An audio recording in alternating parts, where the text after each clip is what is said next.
great meeting tonight. We really like this young man that's going to come up and present our program tonight. He's quite a character in my book. We really enjoy being around him. He's a fun guy, and we're going to introduce him here in a little bit. But we want to get the meeting started. We try to start as close to 6:30 as we can. So we thank everybody that's in attendance tonight. We really appreciate it.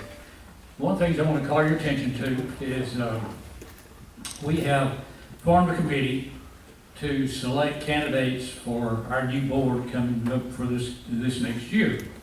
So Maurice Simpson is on the committee. Let's see, Dave Eagle is on the committee, and we've asked Don Bysinger to advise. And who am I missing, Maurice? One of the ladies stepped down. She said she just didn't know enough people to have any input in it, but that's all right. That's where we are. And that's all right. And I think Dave and I have recruited Matt Mills. No, you haven't. You have not. Hey, we recruited you, man. Oh, okay. Well, I'm glad Matt's back there. I didn't know he's usually not here when we get. I caught him before he came in. well, they got a rise out of Matt, didn't it? What I would like to say, if any of you would like to be considered to be one of our members and be one of our officers, please contact these gentlemen. If you don't, we might be like the Army. We may start selecting. And you know how that is. We volunteer for you. But also, Irvin Barrett. If you guys know Irvin, he's asked that he would like to have, be considered in that process too. He's he's our founding member of the Tea Party.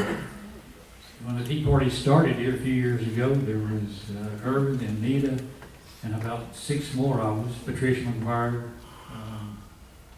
Seemed like I remember when Johnny came along pretty soon after that.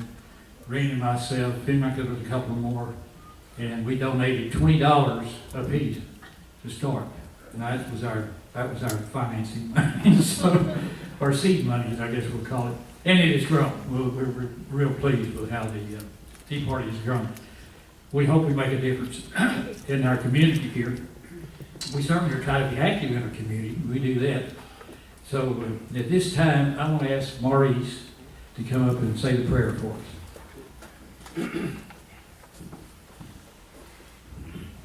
Shall y'all please stand?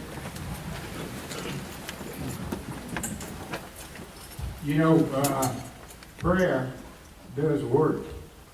We got some results today. Eric Holder is resigning.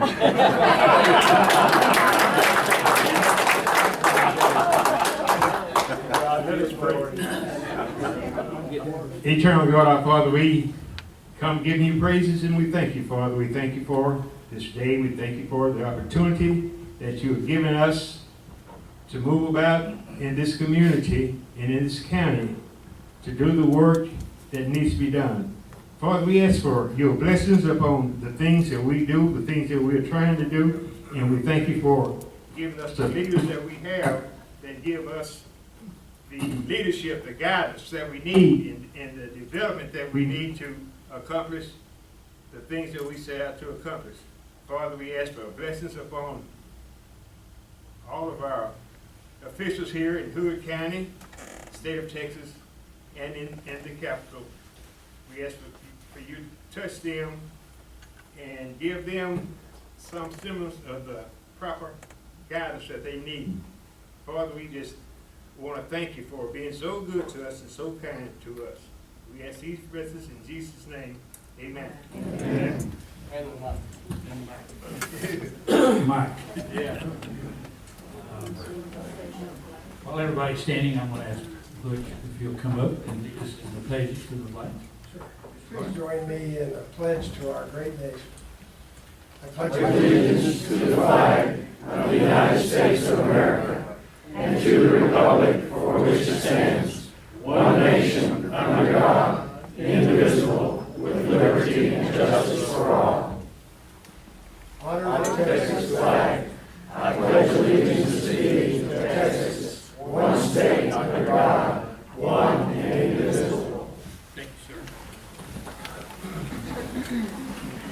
time also, we'd like all the veterans to please stand so we can recognize all of our veterans.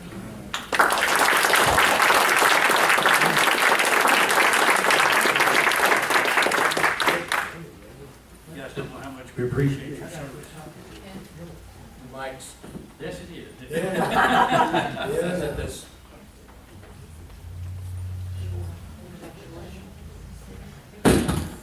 You're back. Well, maybe it'll do it. And at this time, I would like all the elected officials, if they would please stand and introduce themselves, please.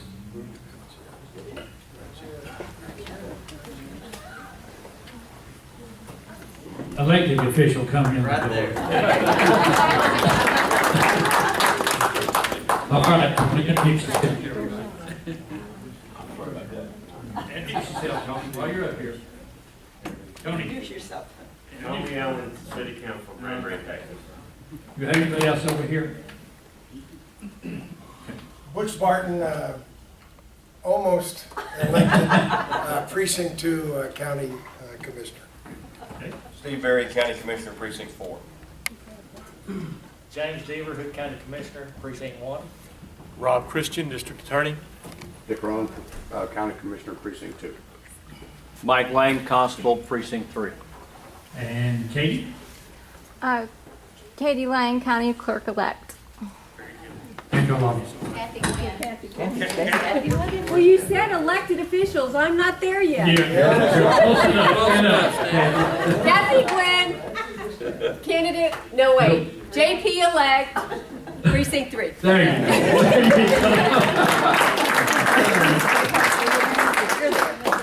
The nice thing about it, we've got good elected officials and we've got elected officials that are gonna be good come January. So we're glad to have you here. We really appreciate you. At this time, you guys know that we have to pay our expenses and so on and so forth. About $20 that we took up a long time ago is we just about wore it out. We just about used it all up. So we pass the basket, and if you feel so led, well, please drop $1 or $2 in there, and we'd appreciate it.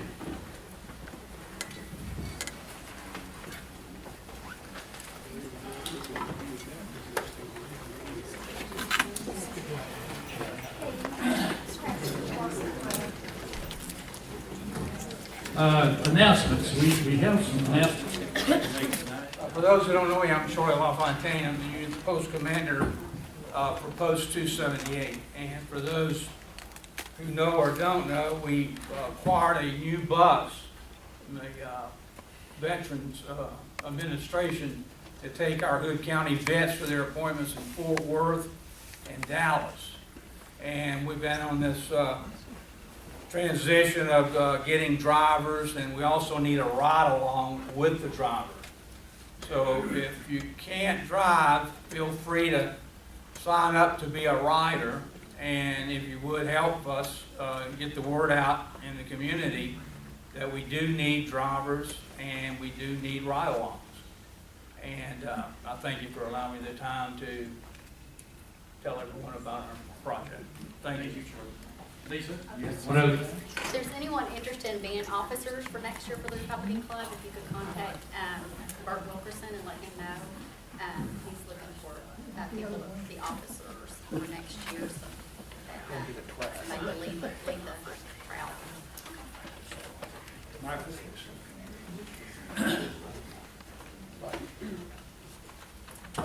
My name is Michael Carmichael, and I am your election judge in precinct 10, which is No, it's come this way already. over speed card over bed. Anyhow, I am short one election worker on November the 4th, and I am looking forward to someone sticking their hand up and getting involved. If you don't know how to do anything, don't worry about it. I don't know either. Okay, thank you. How long have you done that, Michael? How long have I done? I don't know, 12, 13, 14 There you years. go, like he doesn't know anything. All right, I'll tell you, our meeting next month in October, Mike's not working. Mike's not working. I don't know what's wrong. Works when you set it down. Turn it off and back on. We had, our state senator, Brian Birdwell, will be our speaker. He's gonna be a popular man that month. he's gonna be around the area. So, but that's good. Brian is a great guy. We're glad to have him here. The second, now, get this now, the second Thursday in November, we are having, not the fourth Thursday, like we usually be, the second Thursday, we're having the honor flight come and make a presentation. Now, there's some guys in here that know all about that. It's a phenomenal program. They're working with co-ed vets, I believe now, and they've been working with the World War II vets, taking them to Washington, D.C. I think this is either a 2 or 3 day trip for the guys, but y'all come and listen to it. Everything I've heard about it is just phenomenal, and I would encourage you, if you're qualified to make that trip, make the trip, because I think the guys I've talked to that have been on that trip, that it's really a blessing to them. So come and listen to this presentation. I'm going to turn it off. And we'll go from there. Steve don't need it. No. Not Steve. In December, Christmas holidays and so on, we're going to meet on the second Thursday again. So the holiday months of November and December, we're going to meet on the second Thursday. And if you guys remember, we had a potluck and politics night here several months ago. Had a phenomenal turnout. We had more food than a bunch of people could eat. We fed I don't know who all. Police department, I don't know who all we fed out of it. But that's what we're going to do again. We've had that requested, so I think that'd be a good way to celebrate the end of the year. And we hope at that time we'll be announcing our new president, vice president, and secretary treasurer. So, with that said, we're going to get into the meat of the program, and I'm going to get to introduce Mr. Barrett. We've known Steve for several years, and what we know about him, we couldn't put on this page, but here's just a brief summary. Been married for 28 years, and he has 3 children, 2 grandchildren. You know, I thought he was only about 35. Yeah. I did, you know. He raised his llamas. I didn't know that. I knew he shared llamas for other people, but I didn't know he had some of his own. Well, I think that's pretty interesting. And now he only does that in his spare time. I think they said it's somewhere between midnight and 4 o'clock in the morning. That's his spare time. Members of the Stonewater Church. Been on 2 mission trips. I think that's pretty neat. Costa Rica, I see, was one of the trips he was on.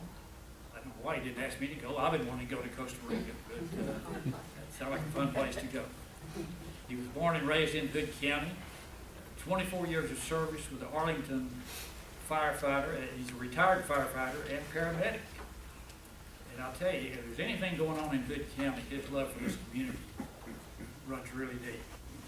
If you go to these different functions, fundraisers, whatever, Steve is participating. I can remember last year, I think they just had it this past Saturday night, this 50-fellow cook-off thing.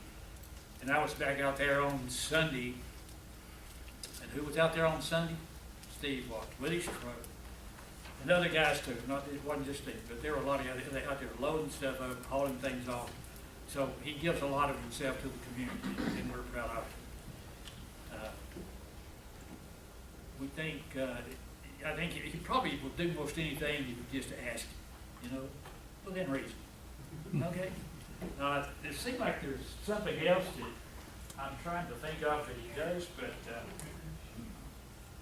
not sure I know what it is.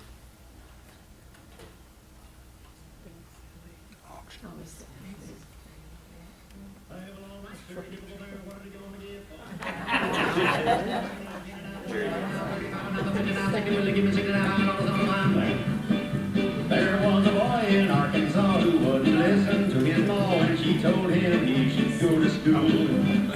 He'd sneak away in the afternoon, take a little walk, then pretty soon you'd find him at the local auction barn. He'd stand there to listen carefully, and pretty soon he began to see how the auctioneer could talk so rapidly.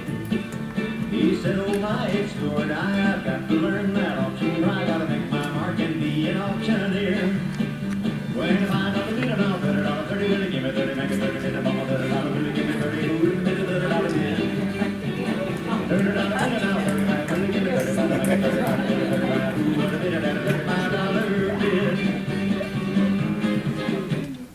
time went on, he did his best and all could see. He didn't just practice calling it both night and day. His pap would find him behind the bar.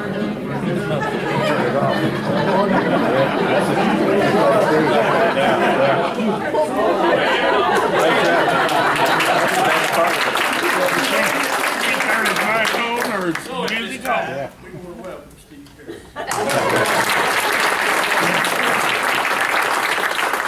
can't ever turn auctioneers off.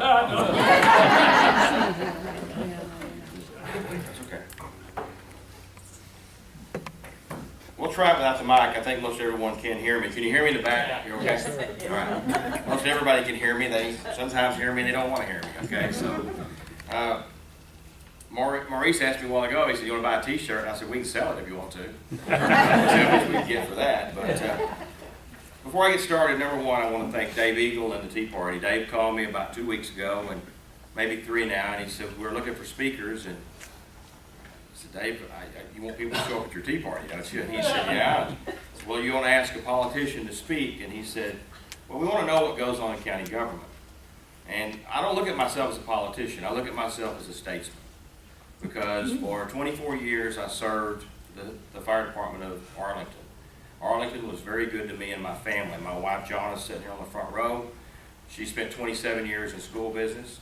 She just recently retired after 17 years with Toller, so she's retired and keeping our 6-month-old granddaughter on Tuesdays. Coming from the fire department background, it's a team effort. And so I have lived here all my life, but I drove back and forth to Arlington to work 1 day on and 2 days off. Jackie Solomon helped me put my slide presentation together, and he's here because he's part of the team. When I decided I wanted to run for office, I did that because back in the late 90s, my dad was a county commissioner. He was county commissioner of Precinct 4. That's when the whole county was blue, so was our governor, but he was Secretary of Agriculture at that time. It was all blue then. So my dad was county commissioner. I knew what he did. He worked on roads back then. We don't work on roads any longer. We do things a little different. But I told my wife for years when I was eligible to retire, I wanted to be a county commissioner. And I went in with the attitude, and I hope Butch and some of the people like Katie going in think that you're going to set the world on fire, and when you get there, you're going to realize you don't have enough power to strike a match. But I couldn't do my job without the team effort of the 21 elected officials in the county. Some of them are here tonight, but especially the team effort of the county commissioners. James Deaver's here, Precinct 1. James, stand up for me, please, real quick. Dick Rome, Precinct 2. And Dick's retired. Dick and I came on at the same time. He's retiring at the end of this year. We both got elected in 07. Both had a runoff that year. We got elected in April of 06 and took office in 07, so he served 8 years for the taxpayers and the residents of Hood County. I'm in my 8th year. I'm on the ballot in November. I'm unopposed, and I'm very fortunate to be unopposed this time, and I was unopposed last time, so I'm very fortunate there. And if you don't think that, you tell your wife, you come home, and I said, boy, you know, you start to feel good. I'm unopposed. I must have done a good job. And her comment was, no, nobody else is dumb enough to do that job. So, you know, I asked Dave, you know, and before I go on, Butch Barton. Butch got up a while ago, and Butch will be a part of the team as well. He's going to be represented on the November ballot for the Republican primary, our Republican nominee for Commissioner Precinct 2. He's unopposed as well. So, you know, we'll see Butch and I January the 1st, along with Katie, and we'll have a swearing-in party at probably Judge Walton's office, and we'll be sworn in. All of you are welcome to come to that. It's kind of exciting to be sworn in because you take the oath and you say what you're going to do for the taxpayers and voters that put you in office. I took an oath when I was a fireman to protect and serve, and I do the same thing just as a lot of the veterans have done. You take an oath to protect and serve. But when Dave asked me to speak, I said, what do you want to talk about, Dave? And he said, well, there's some misconceptions of what elected officials do. There's misconceptions of county government. There's misconceptions, and we talked about it right here. I made a few of you aggravated me when I told you the difference between a resolution and a ordinance, and I've got that on my slide to discuss. But county government is the most basic form of government that's closest to the people. You can find me every day. You can find Tony Allen every day. You can find a member of the school board every day. But sometimes you can't find your state are your federal officials. But, so we're the closest form of government that you'll have. And so if somebody would kill that front light, the first light, I think it'll help us see a little bit better. I put a few slides together about what county commissioners do. That was great right there for me. Matt Mills. Matt Mills was a commissioner in Precinct 3 for 4 years or 8, Matt? 4. 4 years, Matt. Thank you for being here tonight. So we start out, we took a picture of the courthouse here in County Commissioner 101. You know, I'll tell a quick story and we'll get right on the slides. I went to HEB with my wife, we're shopping, and I was renting to somebody, and we're in the middle of the summer, and the budget, we're working on the budget. And he said, well, you look like you're stressed out. I said, well, I'm a little stressed out. And he said, I don't know why you're stressed. You only have 2 meetings a month. Well, that's what the general public perceives, that a lot of elected officials work like one day or here, there, a day, and here, there. But, you know, county commissioners are like all elected officials. They're elected by you, the people. We work for you. You're our bosses. And in Hood County, we have 21 elected officials. And we'll talk a little more about those as we go. Why were counties created? You know, the original purpose was law and order. So, you know, basically people had fear of government power resulting in today's checks and balances. Boy, that's a big statement today. We still have that fear today. Sometimes we fear that more than we feared why we have government. Okay? But purpose was law and order as we started to move through and have colonies and the counties come on board. We're a structure of a substructure of the Texas counties. We do everything under political subdivisions of the state of Texas.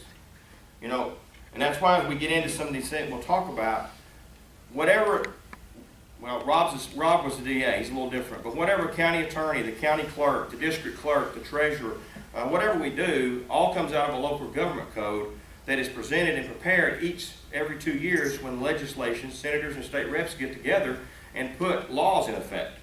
So if it's not in that book or it's a law in that book, we have to follow it. Now we'll talk about cities in just a second, just a little bit, and I don't want to step on my friend Tony Allen's toes, but cities, because they're either a home rule city or however, they can do different things because they have the rights to do that, they can make ordinances. Counties have to work under the political subdivision of the state. We're an extension of the state government, and also it talks about right there the municipality. How they're supposed to function. Each office, all 21 offices are independent. It took me a while to understand that. My friend Rob Christian's in this office, in this building, and he helped me one day understand that. Because you think as a commissioner you're an umpire. You know, I mean, you get the district clerk and the county clerk coming in your office, and they're both wanting something, and you tell one of them yes and one of them no, you just made 50% of the world mad at you, okay? Rob told me that one day, and I listened, and Rob said, you know, him and Chuck Baskett were pretty good friends and still are today. And he said, you know, Steve, I've observed you. And he said, you started out, and he said, you know, just think about what I'm going to tell you. And he laid that out. I never thought about it that way. But as a commissioner, we have to wear a lot of different hats. So when you make a decision for some of these people that are their own boss, you aggravate them. And we do that every year in the budget from about June all the way to October, right, Dick? More so than you can imagine. Each office is... right there, each office is exclusively have their own authority over their own office and their employees.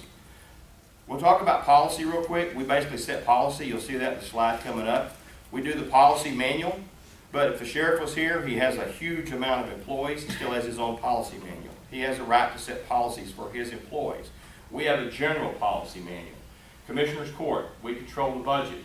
We may not use our budgetary authority to not let someone else do their jobs. Now there's counties, we're fortunate. I know you read a lot of times and you hear things about the county that we're fighting amongst ourselves. There are counties across the state of 254 counties that are absolutely in lawsuits with each other over different things of that nature. So we're pretty fortunate that we're all Republican in our 21 elected office at this time. But as Lisa said, if we don't go to meetings and take notice, we're going to have to fight with other people there. But the reason I say that is because the bottom line is each county office functions independently, but we work best, and when we all work together, it all is best. And when we do that, it's best for you. You know, I always talk about when the city's wanting to do something, or the school district's wanting to do something, or the county's wanting to do something, you know, people ask me, well, why did you work with a school on that? Well, some of my best friends have been school board members. Michael Carmichael's here tonight. Jerry Campbell and I are great friends. Why did you help the city on that?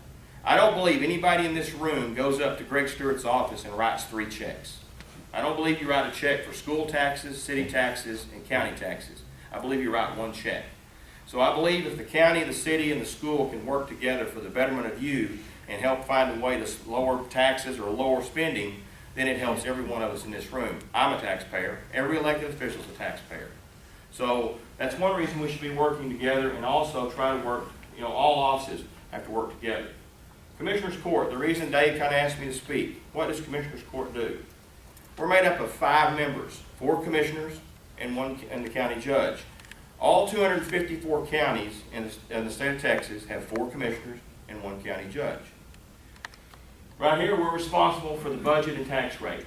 So, a lot of people say, well, from about June, when you start collecting, material for the budget, and you pass it in September or by October 1, your job's done.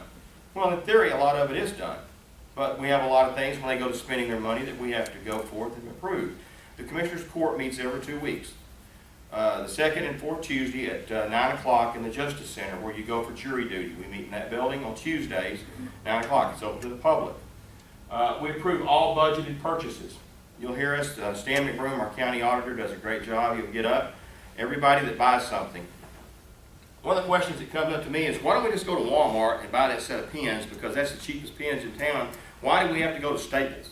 Why did we go down to Martin's? Why did you buy them online and it cost 3 times as much? Because as we go back, we're statutorily required to follow the government code. We have to get bids. So what seems like common sense goes out the window in county government. Dick Rohn and I are going to write a book when I'm out of office on why county government is going to fail. Because there's a lot of things that we can go back and point out to you and show you that it's set up to fail. I'm sure that every office, from the DA's office to Judge Walters to Judge Messina's, could tell you the same thing. But there's so many things in there that seem crazy. But for example, when Mike Lang, the constable, goes to buy something, he has to do an RFE, a request for expenditure. And if it's in his budget line, he'll turn in a piece of paper to the purchasing agent who's out in the Acton annex. She'll okay that purchase because he's taken out of the right line item. It'll cause a voucher system that will go down, and the county judge signs every purchasing order or has it electronically signed, so he approves it. That's crazy. I'm talking about sometimes $30, $40 worth of folders. But the judge has to approve it. It goes to the auditor. He makes sure it's coming out of the right budget line. He makes sure that they're buying what they're supposed to buy. The judge has signed it, and then it gets processed into a voucher system. Every 2 weeks it comes to court. The commissioners listen to stand. We see we're going to pay $245,000 for this month, or as much as $700,000 or $800,000 for whatever. Because what Mike may be buying in his office for $50,000 or $100,000, Don Lenny may be buying 2 loads of asphalt, which are $200,000 or $300,000. So we approve all those bills right there. So we approve all purchases. We set salaries and benefits. Wow, when I get to one of these slides, that's a huge amount of money when we have the employees. The county has about 330 employees. The sheriff has a large amount of those. Road Ops has a large amount of those. But it is statutory our requirement to set salaries and benefits. Benefits are continually climbing. I'm sure if any of you read the newspaper, Star Telegram, or watch the local paper, you see the problems in Fort Worth. They deal with their retirement in the city of Fort Worth on police and fire. They deal with insurance.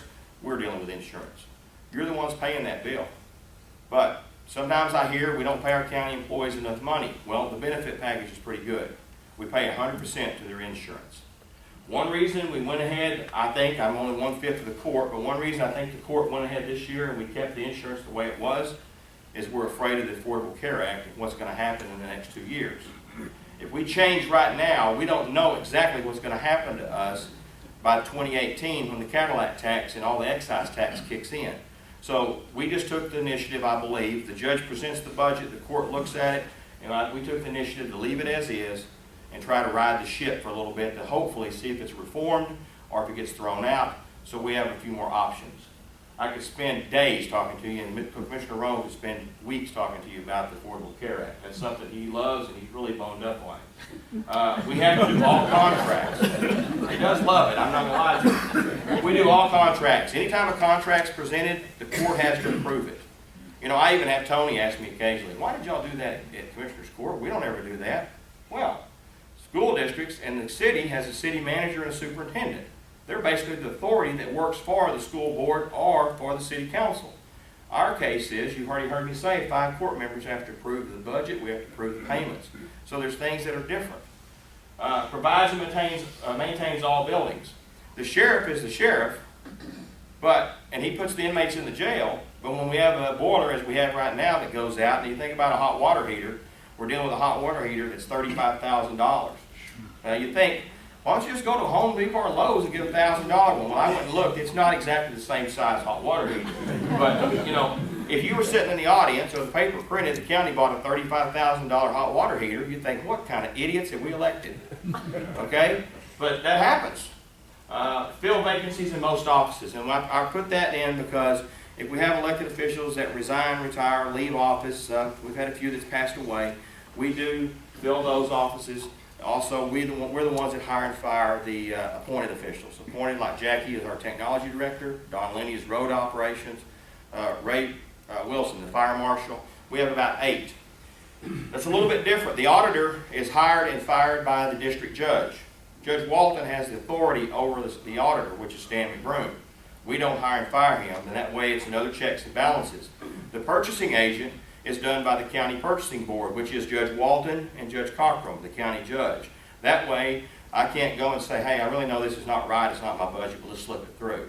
So there's checks and balances in a lot of different offices, even when we're buying, and that makes it hard, because when people have a problem with a purchasing agent, they come to the commissioner's court and they say, James, I want you to fix this problem. She didn't work for me. Well, a lot of times, constituents like yourself, they just don't want to get involved. That's not true. There's just a lot of bureaucracy at times that we have to go through. You're better off to communicate and explain to people why we can't do that.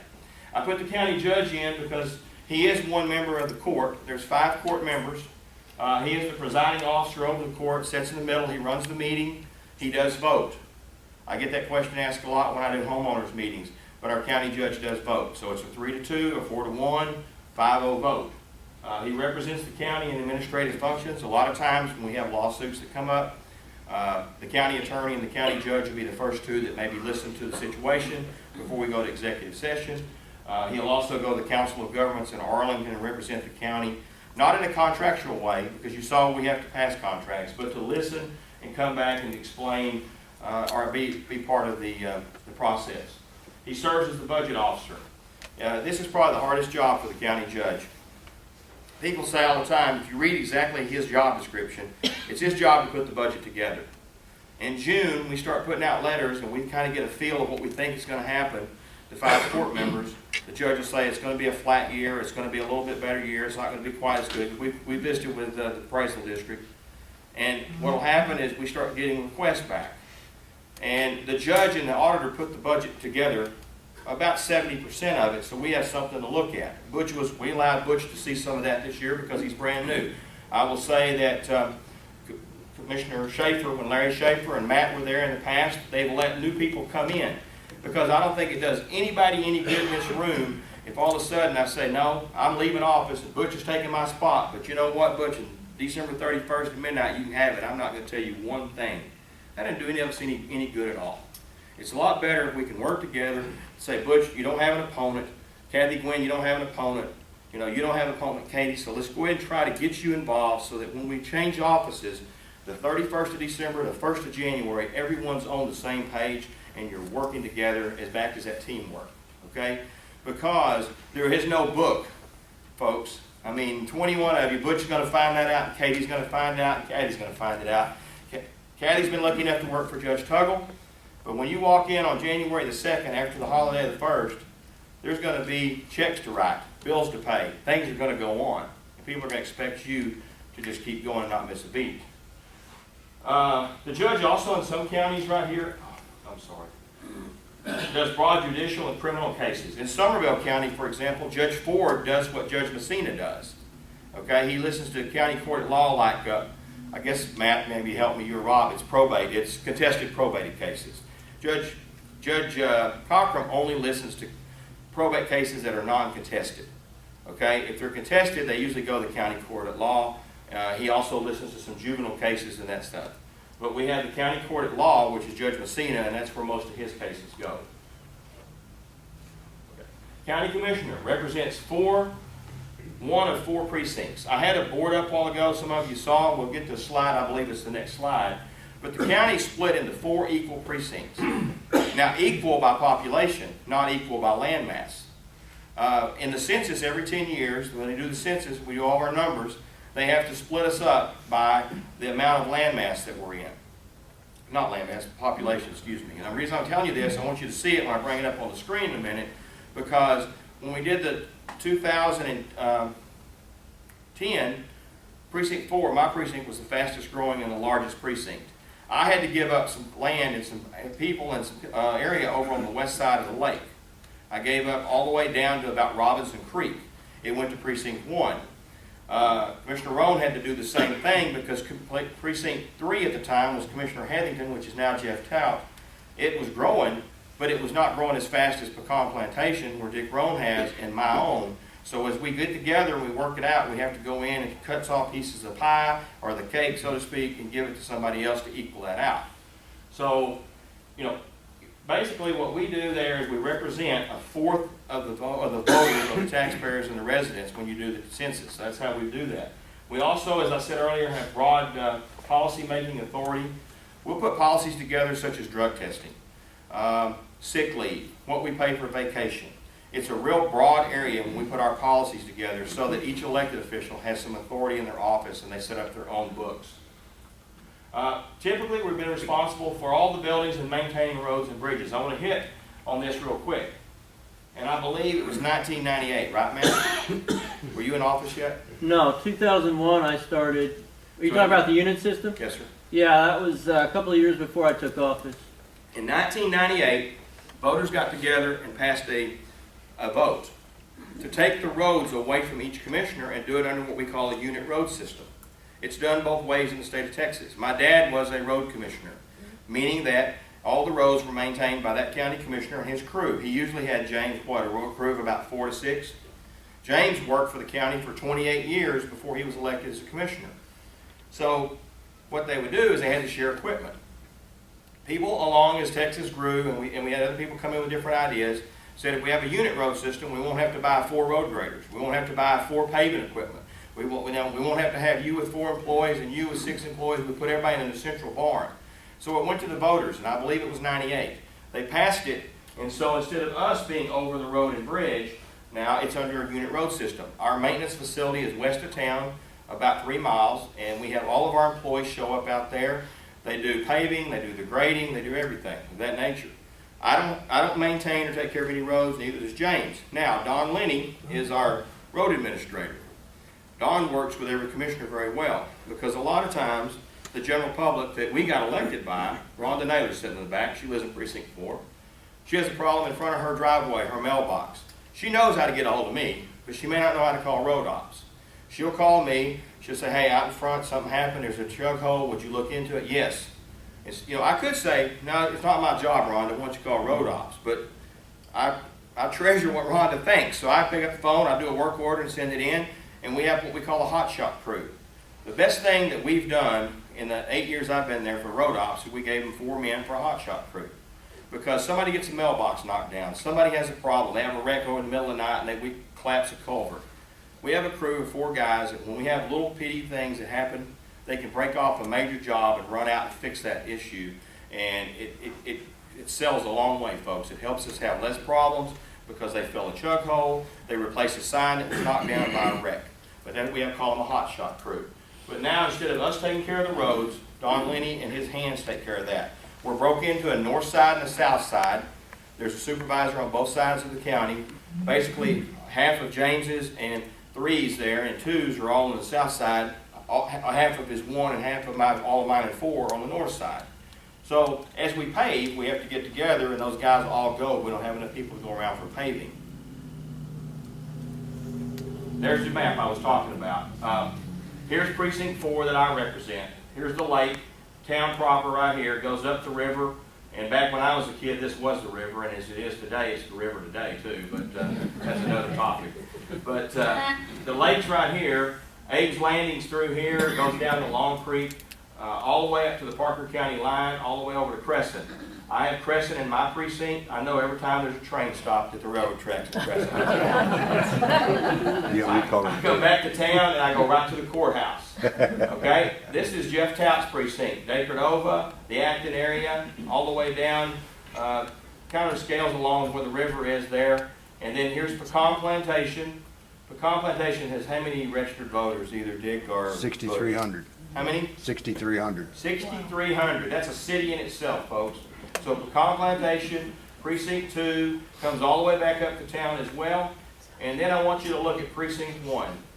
Commissioner Deaver here goes out and takes care of all of it along the side of me, which is west of the lake, all the way to the city of Lipan, all the way back down to 377, halfway between Toller and Bluffdale, down to Pluxee, back across just west of the nuclear plant in Squaw Creek, and then back up around Toller.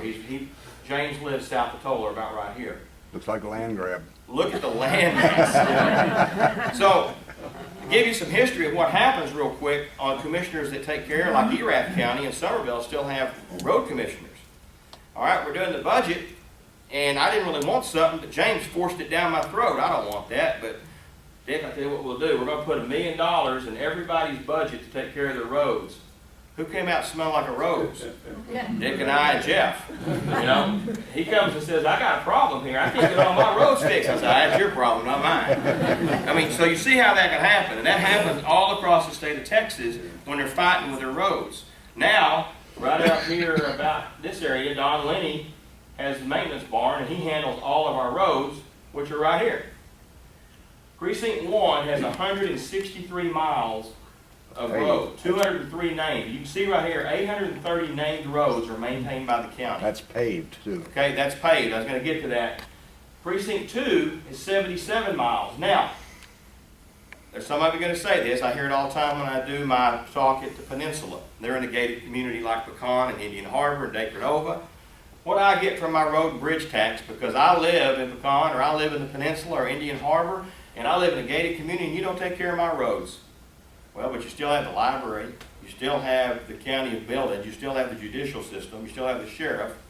And I have people all the time that don't live in gated communities that never go to the library. So that does come up when we get those kind of questions. But the reason that Dick and Jeff have a little bit lesser roads is Dacordova is in Jeff's and Matt's previous one here in Precinct 3. They have 215 roads, 77 in Dick's, 124 roads.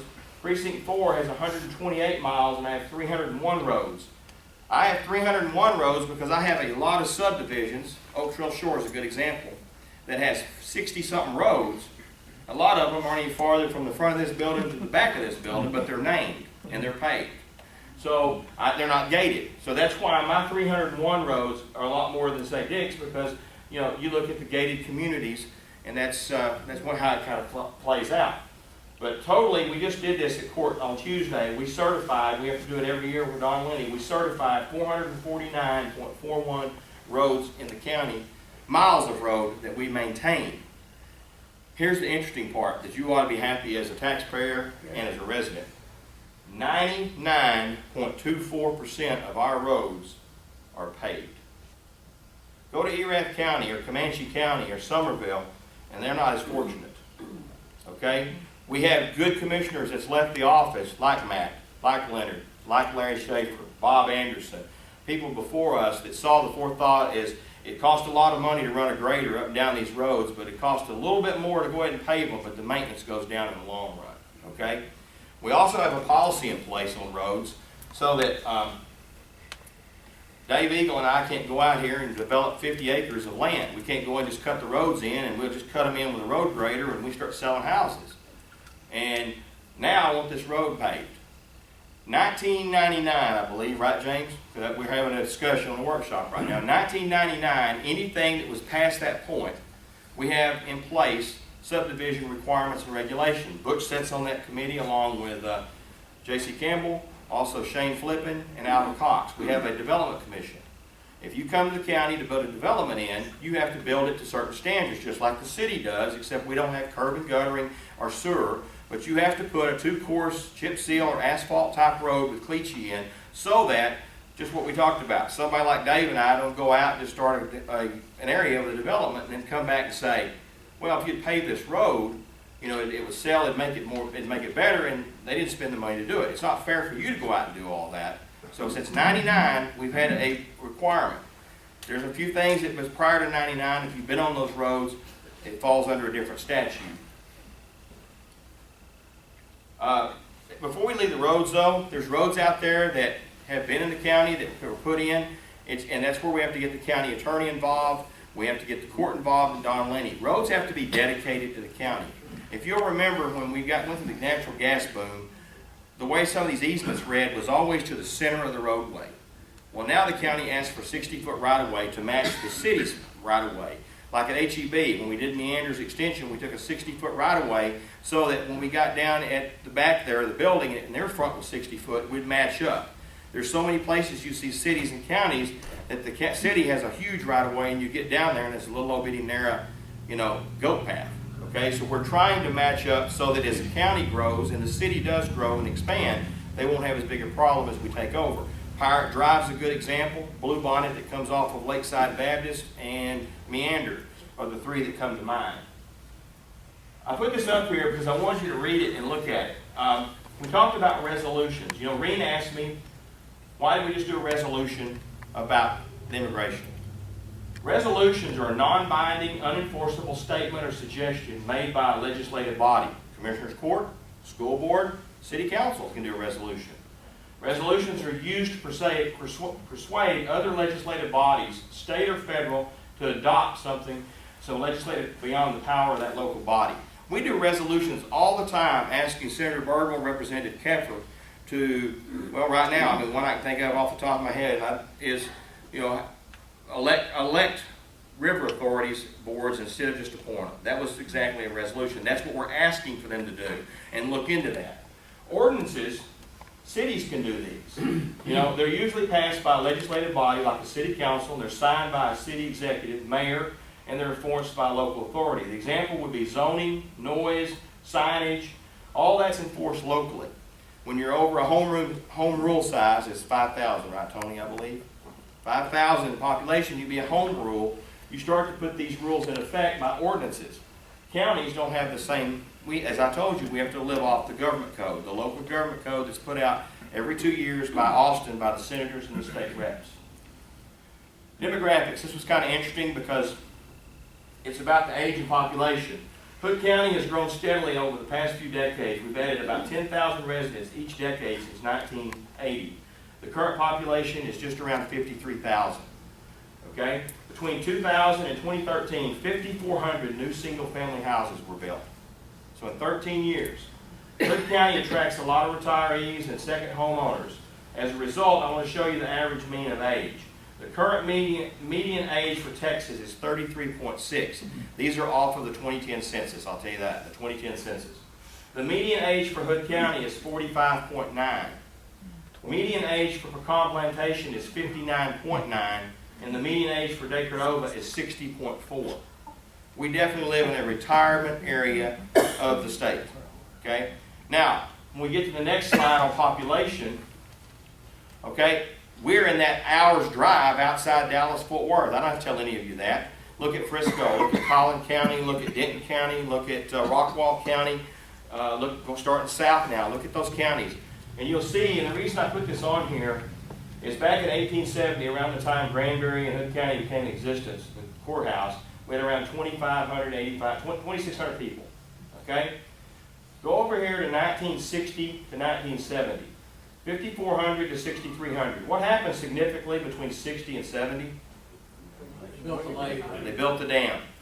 The dam was built in 1969 when it was finished. And then I have on my notes here, in 1974, they started construction on Unit 1 and Unit 2 of the nuclear plant. They finished it around 1990, I apologize, 1990. Okay? So I want you to look. What happens is, you know, I'm sure that Michael Carmichael's relative, J.C. Campbell, was there. He could tell us a lot in 40, 50, 60 of the city of Granbury and the county. And you see how we were. 1980, after the lake came in 70, you start to see people moving out of the Metroplex. When the lake came in, every subdivision up and down the river and around the lake started developing. People started coming out, whether it would be manufactured homes, modular homes, or permanent homes. And then 1980, 1990, 2000, 2010, here's 11, 12, and 13. So 53,000 in 2013. COG, which is the Council of Governments over the North Central Texas and Arlington, projects by 2020 we could have 75,000 people here. The reason is just what happened in Cleveland. You know, they put in the tollway. The Chisholm Trail Tollway is going to make Godley and Acton and that part of the southeastern part of the county explode. With that, property valuations. I want to show you that back how our property valuations went in 95 all the way through here and how we took off. And this is in billions, okay? Matt, you remember what the budget was when you were here? You remember? I've slept. I don't know. Okay, that's fine. I want to show you that right now we're at about $5.25 to $5.5 billion, and we've been there since 2010. Now, 2010 and 2011 is significant. I want to point that out to you. That's when Hood County had the boom on gas and oil. The natural gas was 2010 and 2011. Next slide, you'll see that. Okay, 2010, 2011, we're about here. Now, when I talked to Stan today about my slides, and I went over with the auditor, he said, be sure to remind you that this is 100% evaluation. We never collect 100% of the money. And then we talk about the frozen assets. So out of these evaluations, the county only collects about 80% because of the frozen assets. So keep that in mind. When you think about $5 billion, it's a lot of money, okay? I'm not making light of it. But we're going to collect about 80% of that because of the frozen rates and freezing it because of the 65. Here's your tax rates. And the reason I put these up there is I want to go hand in hand. Now, I remind you, this is 30 cents to 39 cents, okay? So I put these up so that you'll see we could go all the way down here to 30. So it looks pretty volatile right through here, but it's only about 4 cent difference. I want to talk about that. As I showed you a while ago, look at 10 and 11. So look what happens when a lot of money comes in and then we drop. We dropped 3 cents. I was on the court then. So you drop from about 36.5 cents down to a little over 33 in 2010. 2011, we started to crawl back up. 2013 is a 4 cent jump. Okay? 4 cent jump. 2 cents for the voter passed referendum on the YMCA. 1 cent to give raises to the Sheriff's Department deputies. And 1 cent on the County Road and Bridge Fund. That's where the 4 cents went. Okay? I started, and I'm not just trying to toot my horn because I believe it's a team effort, but in 06, 07, we were at 39 cents. 8 years later, we're at 39 cents. Okay? The reason I show you that is because we've had tremendous growth in Hood County. But the commissioner courts prior to us, the commissioner courts now, the commissioner courts I'm working with, out of the 39 cents, only about 5.5 cents of that is debt service. Our debt service in Hood County is $24 million. 10 of that was just added this past budget because it was the YMCA. We borrowed $10 million for the YMCA. So we have $14 million worth of debt. $10 million of that was what the Justice Center cost. Acton Annex was 1.2 when we bought that. Okay? So I show you that because a lot of times people are upset with their taxes. I'm upset with mine at times. But if you'll notice, when you have this kind of evaluation, and it shows you where we're at, and then it goes to taxes, I just want you to understand that it's volatile looking, but a lot of it's because of gas and oil that we have no control over. The price of gas and oil, we have no control over them leaving. Sales tax actually hurts counties and helps cities. If sales tax comes in for a county, we have to lower our ad valorem values based off the amount of sales tax we collect. You'll see that on one of my next slides. But cities can use it for different ways. It's nobody's fault. It's just the way that the cities are done by the municipalities, and we're following the local government code. So right here, we just accepted the effective tax rate, just a hair over 39 cents. But I never try to avoid tax questions, because I think when you look at a county that's grown from where we were in 1980, 1990, 2000, 2010, and where we may go in 2020, you know, we're not your average county. We're a lot like Frisco, Collin County. We're a lot like Denton, because I have 40 homeowners associations in Precinct 4.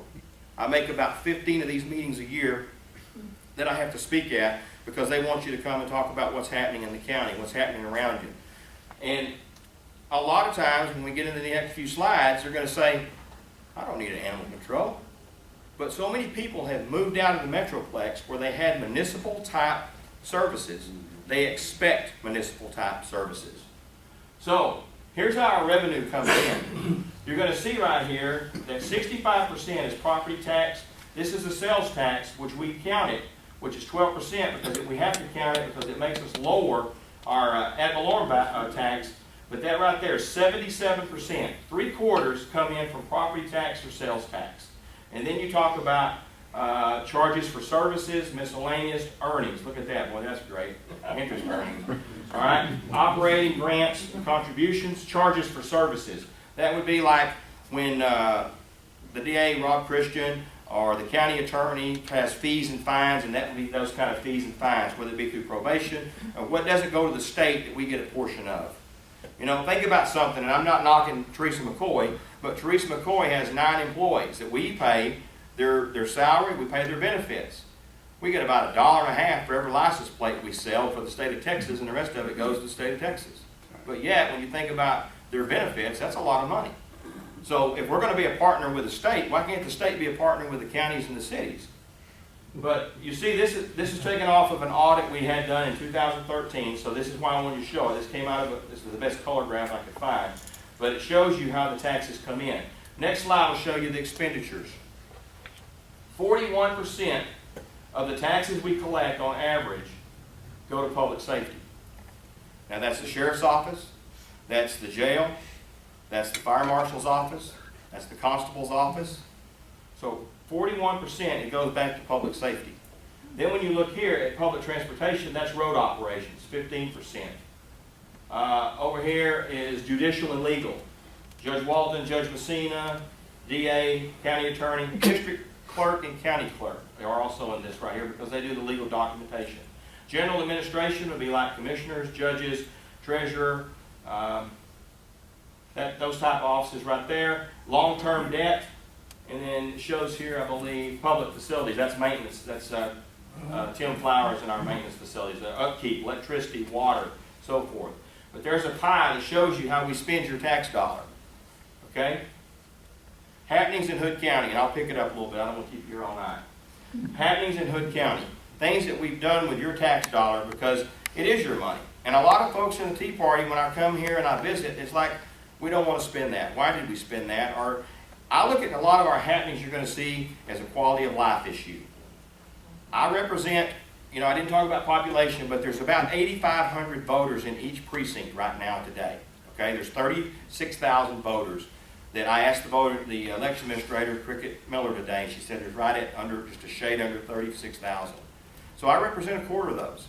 Not everybody has the same beliefs that this group has, or that somebody has that's on the west side of the lake that might live on the east side of the lake.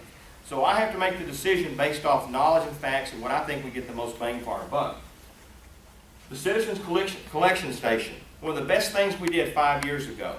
We had people wanting to dump in the county. They wanted to dump because Summerville County has a dump. They have the dump over at Aledo between Weatherford and Fort Worth. People wanted to dump. Well, I bet you if I ask you who in this room wants to dump in their backyard, every one of you would raise your hand, right? So what we had TCEQ do is we had them do a survey with all the tributaries and the rivers and lakes and creeks. How many of you would want a dump in your backyard? And if we could, where could we put it? The only place that came back was the very tip northwest corner up around Lipan. Now, might not bother Precinct 4, but it would sure bother James, I promise you. It would bother the residents of Lipan. So it's a long way to haul. If Butch got it down at the Pecan Plantation, it's 25 miles. And why would he go up there when he can go to Somerville County? So James McCausland, who is our environmental director, found a grant for $116,000. We had to go in and match part of that and put this together. You'll see here, this is your station where you come in and what you take, what we do take and don't take, recyclables. And this right here is cardboard. We now take it. This is the crusher. We also have these bins. You come in this gate, you drive up on a hill, and you go in and you drop over either bulky items or metal, and you put it all in these bins and disposable. Out here is just another view. I brought some flyers right here on the table. It tells you the fees. We just increased the fees Tuesday. It'll probably be a story in the paper killing us because we went up $5 on every load. But I'm going to tell you, in 5 years, we have not increased that. But fuel surcharge has doubled, tripled, and quadrupled with ISI and Progressive, whoever we were using, whoever has the budget or whoever got the contract at that time. We talked about it. You know, you can still take a pickup load in for $10. You can still take a bulky item, a refrigerator, a mattress. We did this because, number one, they're called transfer stations. These are transfer stations. It's sightly. It's halfway clean. We do not take household garbage. It gives you an opportunity to take things out and get rid of them without just dumping them on the side of the road. And we see that everywhere. Okay? But this way, we did this right here. Where is that? Okay, it's on Bray Street. It's on 377 West, right behind, if you go to the VFW, you went too far. Turn on Coke Street and then Bray Street. I have flyers here. I wish everyone would take it because I have a little lady in Bentwater that is absolutely elated that we take glass, plastic, paper, and cardboard and aluminum. Okay? Yes, sir. We're gonna get rid of old paint. Okay? Old paint. Real quick. I'll do questions also at the end. But old paint, what you can do with it is take the lid off, let it dry out, and we can get rid of it that way. Or call James McCausland. We participate with Tarrant County and the city of Fort Worth on hazmat days twice a year. He gives vouchers out. What we would ask you to do is get together with 3 or 4 different people because we only get about 30 vouchers. And that way, instead of you taking 5 or 10 gallons of paint, we try to get as many people for a bang for a buck. But James McCausland's office handles hazardous waste also. Okay? And I'll give you that number if you'll get my card after the meeting. Emergency Operations Center. I put this up because Jackie had a lot to do with the Emergency Operations Center as well as did the sheriff. This is right across the street up here off Crossland on Deputy Larry Miller Drive. This building is just a shade over 9,000 square feet. The sheriff found a $750,000 grant through FEMA. We were haggling back and forth whether to do it or not. It was a matching grant. Commissioners didn't want to spend the money. The sheriff wanted it. The fire marshal wanted it. We didn't. We had the tornado. Okay? Folks, we can all gripe about the power plant at times, but because of the power plant, we practice 4 times a year for emergency drills. Butch will get his feet wet coming up in the next year. But we go up, the judge sits in the front console with the emergency manager, which is Ray Wilson, the sheriff's there. The next 2 tables are, logistics. It's just like a military operation. The last row, we have city departments there, road and bridge. We have them there in case we need somebody to take barricades out. We do this practice in case we have a nuclear disaster or a nuclear problem at the power plant. At the same time we're doing it, Somerville County's doing it. Because we have done those, and we've done 4 a year, and I've done 8 years here, that's about 30 times I've done it. When we had the tornadoes, the sheriff, the emergency manager with Ray Wilson, the county, everyone involved in the county, from the volunteer firemen to the sheriff's department to even IT, who came up and made sure all of our TV screens were working across the street in the old EOC, made us understand how important it was to have an emergency operations center. There's a lot of times these rooms sit vacant right here. But there's TVs in here that when we did our grants and we outfitted it, we just saw how important it was to have technology up the street. When Matt was a commissioner and when I started, technology was in the old jail. Terrible connectivity. Okay, it's steel walls. So what we did is we added on to this building. We added a little more money, and I don't mind telling you it was $1.9 million. So we went over the $750,000 that was given to us by FEMA by 1.2. But in the meantime, we moved the technology department up there. The sheriff's administration, which is the sheriff and his administrative assistant, the fire marshal, are housed in this building. What do you see every time we have a disaster in America? 75 helicopters are flying, and they're all showing something from the scene. When we had the big well blow up down at Glenrose, between Glenrose and Johnson, Mike Simpson was a commissioner. He and I went up to the old EOC. We turned 3 of these TVs on. We could see more than they could see on the ground because we were watching channel 8, 5, and 4 up the ground, showing it. So that's why the TVs, this middle screen is an actual working board that, with the help of Jackie and his team, the sheriff, everything that goes on, they put the minutes, what we're doing, somebody's going here, going there. But this, if you've never been in, we had the open house, it's pretty impressive. You ought to be proud because if we have a tornado or we have any major issue, this room will be fully occupied. During the tornado, we housed that building 12 solid days around the clock, didn't we, James? 24 hours, wasn't it, Jackie? about 12 days, somebody was in the emergency operations center. Myself, I only went home to get a change of clothes the first 18 hours. I don't know if Commissioner Deaver went home for the first 24. He went to the scene. Okay? But the reason, you know, people will say, well, that's a waste of money and waste of space. It is until you need it. So is a life jacket till you can't swim. Okay? Animal control. I've got a grand opening on animal control, and if you went out to animal control or you're an animal lover, you ought to be ashamed. I'm ashamed as a commissioner to see that we put our animals in 12 kennels and now divided so we have 24 kennels. And that's been that way for 25 years. Because the mindset in the county for years was, we'll take care of our animal problem ourselves. But as our population's exploded and grown, and we've had lots of gated communities, and people expect county or city services, we've had to change that mindset. Even Commissioner Deaver still deals with it in Lipan and Toller because they're a lot more rural. That's the rural part of the county. That's the ranch land. Somebody's neighbor's dog's chasing your cows, I don't imagine animal control is going to get a phone call. Okay? You get the gist of it. But I'm sure at Marty Barber's house in Pecan, animal control gets a call for somebody's dog that's coming over and using our flower bed. Okay? So what we've done is out here on 51 by the brush yard, we made it centrally located so it's close to inside the city. It's off of 51, right across, right next to the radio station. Is a 8,900 square foot facility that we went from 24 kennels to, told me this afternoon. 123. How much? 123. 123. Now, that's about 81 dogs, and these are the dog kennels here and here, and then these are the small cats, or cats and the small dogs. That's kennels. If you go out to kennels now, you'll see 2 or 3 dogs in each kennel. Now, the court hasn't changed its mind. We're not going to be an adoption center. We're not going to have 500 dogs in here, we hope. There's policies in place. But what we've done here is make a pretty modern building that you can come in the Sallyport, they'll offload quarantined dogs or their lost and found dogs. We're going to have a grand opening on November the 8th from 10 to 2. You ought to go see what your tax dollars are buying. But the quarantined area, you'll come in, they'll look them over, and I'm going to tell you, not every dog or cat's adoptable. Some people will tell you that. Some have rabies.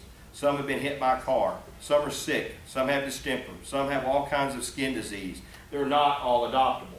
Here she'll put them in a 72-hour quarantine. They'll watch these dogs, and these are the larger dogs, and that way if you've lost and found, you can come in and see if your dog's in the lost and found impound. And here's her office, or the staff's office. This will be a surrender. We have a lot of people that surrender their pets. This will be the adoption side. These will be small cats and cat cages, small dog cages. They have a workroom where they can work them, bathe them, make sure they dip them. Over here will be the adoption side, okay? I wish this was never full, okay? Outside, you'll be able to go outside to a little kennel, and the reason it was designed the way it is when a dog's in here, you'll pull a door, they'll go out here in a little caged-in chain linked area, you shut the door, they can wash everything down to a trough. That way, instead of having to have a person take the dog outside and hold it, somebody wash it down, one person will be able to do a lot of this. Commissioner Deaver, Commissioner myself, Judge Cockrum, Sheriff Deeds, Kelly, and Lieutenant McDonald, we went to Plano, Arlington, Carrollton, Grand Prairie. We went to about 7 different locations and looked at animal control facilities. You go out there, you'll think there's a lot of bells and whistles. This right here will get us 20 years down the road in animal control problems, okay? We have a lot of calls for animal control because of dogs and cats, but we also go out for goats and loose horses, loose cattle. But animal control will be opening on November the 8th. Steve, one thing on animal control, we've had 25 cases of rabies this year. They can handle all that. Yeah. Where is the facility? Up by the radio station. If you go out 51, when you go out 51, like you're going to the Methodist Church, if you get to the Methodist Church, turn in, you went past it. But where Tri-County is, there'll be a sign that says Hood County Brush Yard and Hood County Animal Control. It's about 3/4 of a mile back in there on county property. Okay? The YMCA. I brought a schematic of that. Voters voted for this. We haggled with this. We had a petition presented to the court that they wanted something done. They wanted the old facility to, it was owned by the hospital district, so they wanted something. We put this on a referendum. We passed the $10 million. The first schematic that came to court was $26 million. Okay? We about fell out of our chair. I did. because I'm like, we can't afford that. Our whole budget's only $26 million. But right here, what we've done is we have groomed it and flavored it so that with 2 pennies we'll pay for this over the life of about 10 years on just the building itself. The YMCA is going to manage it and run it. They're going to pay all the operating fees. They'll pay electricity, they'll pay the water, they'll take care of the swimming pool. This is out on James Road. Another quality of life issue. When we go to the pictures, this is a site plan. Here's Acton Middle School, the track across the street. We had the groundbreaking on Monday at 10 a.m. It'll be about a 13-month project. Here's an outdoor water feature. Here's the indoor pool that will be competitive, and everything that the aerobic stuff, along with the gymnasium, and in the gymnasium there'll be a track above it. But right here in this proximity of Acton Middle School, you'll have extra parking. The good thing about this and where it's located, if we'd had a tornado or a major disaster, the county owns it. We can take that gymnasium, we can use those multi-purpose rooms, we can turn them into triage, we can turn them into media coverage where the media shows up. But there's so many things we can do with this building, and Lisa Gossard and the Y are willing to work with us. But it's back to a lot of people said, well, I didn't vote for it, I didn't want it. Well, that's how I got in office. Democracy got it there. It passed. It was about 63% to 37%, but it passed. Okay, so we've got it. You'll see here, here's the gymnasium, the track will be above it, 8-lane pool. These bleachers are not here. You'll be glass just like Benbrook. If you've ever been to the Benbrook facility, you'll be able to see through into there, and you'll also be able to see the cardio equipment. This multi-purpose rooms are here in child care. This multi-purpose room here would be a room a lot like this, that we could have town hall meetings, or we could have group meetings. We hadn't worked out the demographics on food in there or not yet, but that's a room that she can actually let the county use, and other things that we'll always have, we'll be able to get in. It's a county building. But she's going to work with the county and other groups and organizations to be able to have a nightly meeting, or if the school district was having a bond referendum hearing, or somebody was having a town hall meeting, it'll be something we can use of that nature. That'll be about 13 months away. So next fall, we hope to be breaking ground on it. One of the coolest things that we've done is technology changes. Everybody has a cell phone in their pocket, and everybody probably has a computer at home. Online resources. You need to write this down right here, because right here have all our government, all of our departments, talks about your budget, talks about your taxes, talks about county updates, talks about how to be on code red, how you notify me, emergency alerts, and Jackie and his staff did all of this. Yeah, we approved it. I mean, we had to help him get the domain names, but it's right here. You can come to government, it'll drop down, it'll say County Judge Darrell Cockrum. You flip over and you'll see what he's done or how to get a hold of him, a phone number and an email. It'll say the same thing about your commissioners, the same thing about all 21 elected officials. Over here in the departments, it'll say the same thing about IT, about the fire marshal. It'll tell you when there's burn bans. But right here, this is your heart and soul of the county when you're wanting to find something. We move things around. You know, I have people come up and buy license plates, and my office is right behind there, me and James' office there, and they'll come down the hall and they'll visit with us. But we get people move in, they'll say, I don't know where to register to vote. I don't know where to go and get my birth certificate, or I don't know how to go do this. Right here will tell you everything you need to know about county government. And then we put agendas on here as well, minutes of the court, and I'm sure in the next session they're going to make us have a video. I mean, that's being talked about, that all our video meetings will have to be on this site. But it's an important part of this, and it's about my last one here, but I want you to be aware of it. I think it's pretty important. That's my contact information. Yeah, everybody get that down, especially you, Tony, out there. One of the things that's going on, as you know, is out around HEB, which is half of it's on my side, and Precinct 3 is Jeff Tout. You know, Kroger's relocating out there. Marshall's and Ross is coming in. They should be here hopefully by the end of the year. They're hoping. Dunkin' Donuts is coming in down by Spring Creek. So a lot of growth continues to go on. And, you know, right down here on the lake, the Mesquite Pit's coming down from Weatherford. Okay, so I look at all those as quality of life issues. When I go to my HOA meetings and talk about it, a lot of ladies say, well, what's coming in about HEB because we don't want to drive to Fort Worth. I don't want you to drive to Fort Worth because you're spending tax dollars and sales tax out of the county. City can use it, county can use it. Okay? That's the last of my slides. I know I've taken quite a bit of your time, but I'll take questions if anybody has a few questions, or I'll sit down. I'm impressed I didn't get hit with a tomato. Yes, sir. Dave, why do we have to repave our roads second grade? James, will you tell them the difference between asphalt and chip seal? Do you know that off the top of your head? There's a lot of difference in cost. Asphalt is, what we call hot mix. And the chip seal is where we usually have 6 to 8 inches of base, and it's a whole lot cheaper. And it comes up too. In 5 years. No, It is noisy. But why do you think TxDOT did that? TxDOT did it to save money, okay? And they put a larger rock on than we use on our county roads, which does wear out your tires. But the problem is asphalt, when you put it down, it's about 3 to 4 times more expensive than the chip seal. The chip seal, we put the oil down and put the gravel over the top and then roll it in, but the asphalt is about 3 to 4 more times expensive. Does it last longer? Well, it's just as expensive to replace or fix, and when it does pit out, you have to cut the pallet out and repatch it that way, okay? But it's expensive. Most of your chip seals will kind of cure over, seal over. Now, when you use the big rock like the state does, I know that's aggravating. I'm not driving on the big rocks on state roads. That's state versus county. It's County just a uses savings. small rock. I mean, honestly, skid resistant. you know, that's why we're here. I've heard you tonight. James heard you. Butch is sitting here. You know, that came up a while ago, and I'll touch real quick in a minute. But we hear you. Some of the major thoroughfares, I think that might be something we always talk about or look into. But everything we do does come back down to the dollar. If you don't believe me, ask the sheriff.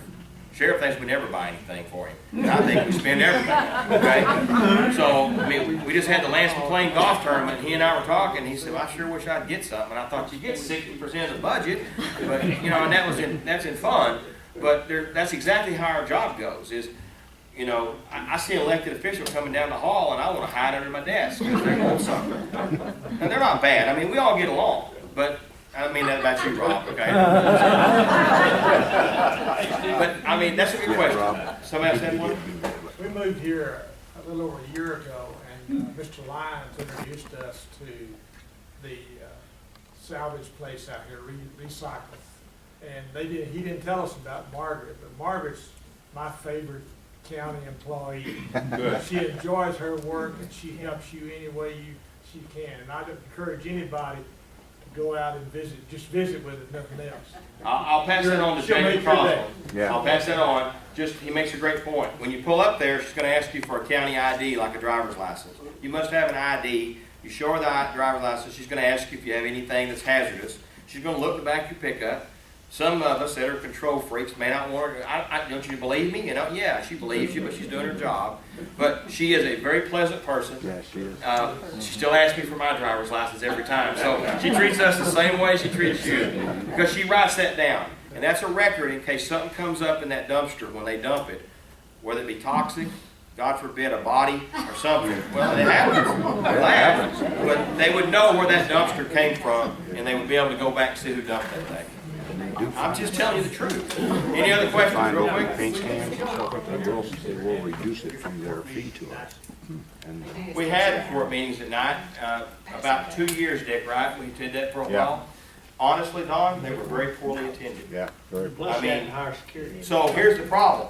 We had to hire security in the Justice Center, which they worked in from about 6 o'clock to about 8 o'clock or 8:30 for 2 hours for 3 men, so $6 hours of comp time or overtime. Then Jackie is appointed official, the fire marshal was appointed. They all came down and they came in on their, they had to be there for court. So the elected officials our time is, there's no set time, we're there, that's fine. But getting your support staff there cost us a lot of money. Then we had the building, so we air conditioned the building after hours. I'm not saying we won't go back to it. I'm surprised they're poorly attended. They are poorly attended. Very poorly. People would come more. Yes, Tony. Here comes the set question. Yes, sir. Thank you, Governor. You know, I want to, how many people in here live in the city limits of Granbury? Okay, I'm not running for anything, I was just curious. But no, seriously. There's only 4, Tony. I moved here in 2007, and I read the paper. It'd be the city fighting the county fighting the city, and I've never been in politics in my life. So I told my wife I thought I was going to retire, but Brock got elected some way, and I lost my money. But anyway, I said, I'm going to run for office. And I went down and I met Steve and Jane, Mike Mike Simpson and Dick. And we come friends, all of us. And I go down there at least once a week to activate Steve or James one. If Dick's feeling good, he's there and I activate him. But, you know, he said something a while ago about teamwork. I'm on a coalition with Steve and the judge on our water. And I tell you, Steve, and all of them do a good job, so I'm not knocking any of y'all. But Steve will get right with the senator, the governor, or whoever it takes to get something straight. And if you cut him open, he'll have a good county bleeding out of him, I promise you. You're a good commissioner. I appreciate that, Tony. But I want to go back and say one thing. I do believe that Commissioners Court especially, because we have to have 3 votes to pass anything. But I believe we have 21 elected officials in the county, the city and the school boards. You're only as strong as your weakest link. So if I have a weak link in Commissioners Court, it makes the whole court weak. If we have a weak link as elected official, it makes us all weak. The same as any military or any fire department I've ever worked around, okay? So it's important, Don said it to me before, it's important that we vet our candidates. It's important we know who we're getting. But it's also important to talk to them individually and listen to them and ask them a question you have, because I can promise you everything you read is not always true. Amen. Okay? Yes? I'd like to ask, when is the bypass going to go around Crescent? How much time do you have? Here next month? Yeah. Okay, honestly, and I didn't mean to laugh at you, Ms. Catherine. There's a proposition on the ballot in November, Prop 1, we'll talk about funding for transportation. Now, I just showed you that we raised taxes I've been in office 8 years, and I've been fortunate enough to have it be 4 more if I live long enough, and we've raised taxes. Now, I stand up here tonight and tell you why I raise taxes, and I'll answer questions. We may not all agree on why we do things, but I was elected by a court of the county to try to at least explain to you why on God's green earth do the state representatives and the state senators dodge fuel tax indexing or anything else, because I didn't even have time to get into it.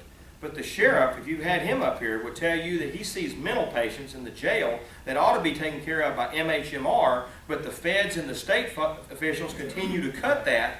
And when they cut that, when we have somebody on a weekend that can't see MHMR, they can't even get in to get their medicine, they go berserk in Chili's, City of Granbury picks them up, or the deputies, they go to jail, that's costing us $45 a day.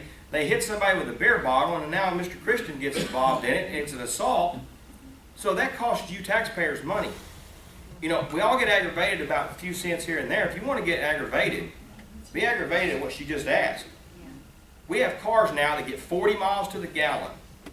Okay? The fuel has not been indexed in over 20-something years, but yet they expect counties and cities to continue to do.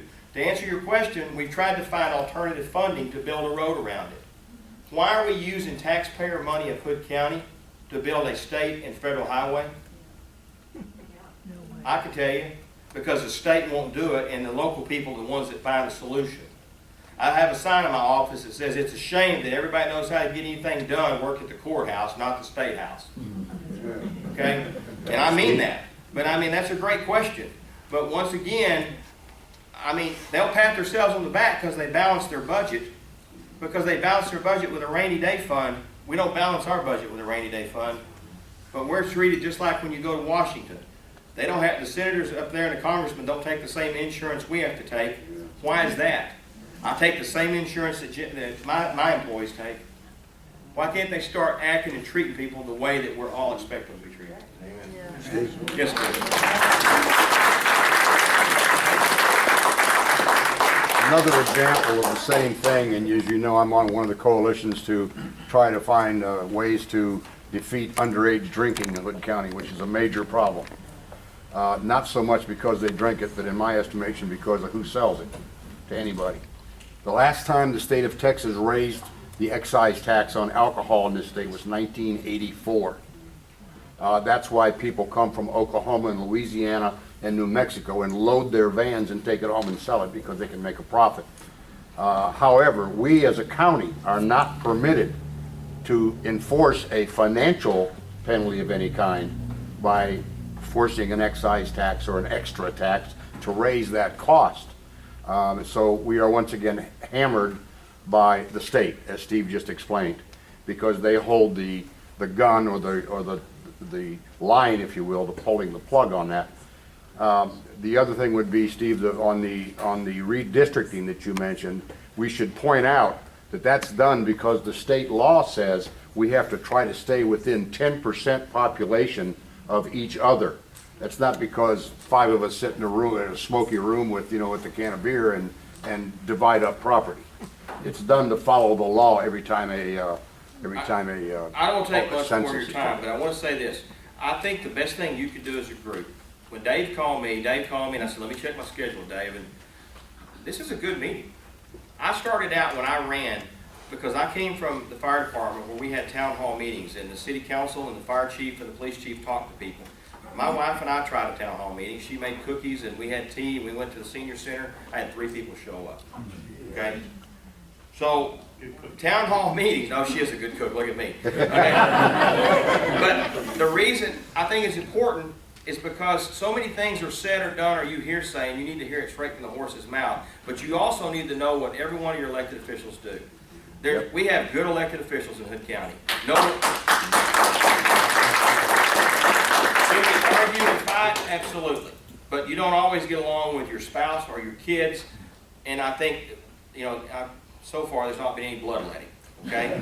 But it's the reason that I think that's good that we fight is if Mike Lane thinks his employees deserve something and he fights for them, then that means we got great employees in his department. If Rob Christian does that, we got great employees in Rob's office. If he believes in something strong enough to come tell me about it and we argue about it, and I'm one of those, and people have said it in this room, I'm pretty pointed. You know where you stand with me most of the time. I don't believe in dancing around a question. That's good and bad. But I'm also one that I think I'll change my mind. If you'll come and convince me, and James is just the same way. I know when I make James mad, so we just separate for a little bit, we come back and we try to find a happy medium. But you're going to do that in our job, because we're spending your money. And I try to look at it just like James does. I know, because we've had this discussion. I don't spend $1 without thinking about if it was in my house, would I spend it the same way? Okay? I thank you, Don. I appreciate it. Anybody else have any more questions? I'd like to readdress that. It came and went so quick about vetting the candidates. How are we vetting our candidates? Because this last time, it was very disappointing to say the least. And I don't know, I think that if there is a vetting process, maybe we need to take a look at how we're doing it and revise it a little bit or something. We always have a candidate forum. We've had this for the last 3 years, I guess, where all of the candidates are invited to come. And it's an open forum. You can ask them questions. And that's a good start of vetting your candidate. Get acquainted. I would say this. I'll let Butch talk. I would say this too. I didn't know Mr. Butch Barton, but he had a couple of different meet and greets. Make sure you know where they are. When you come to this meeting or the Republican Club or read it in the paper or see it on the Republican or the Tea Party's line, go to those meetings and take time to go and follow them around and see how they act. Go to those meetings and see how they, then speak to them. Then make an appointment or take time to talk to them. Ask them to come to something you want them to come to, where neighborhood you live in. Set up a neighborhood of 10 or 15 people. And I love the opportunity to speak to people because I want you to understand it. If I'm going to tell it to you straight from the mouth. I don't want you to hear it second, third hand, and I've had to say, yeah, I really probably shouldn't have put it that way or said it that way. I wish I would have thought before I engaged my mouth, okay? So, but then you learn your candidates that way. Well, and that's all good. Those are good. It's up to the voters to do some of their work and do their background work on that, okay?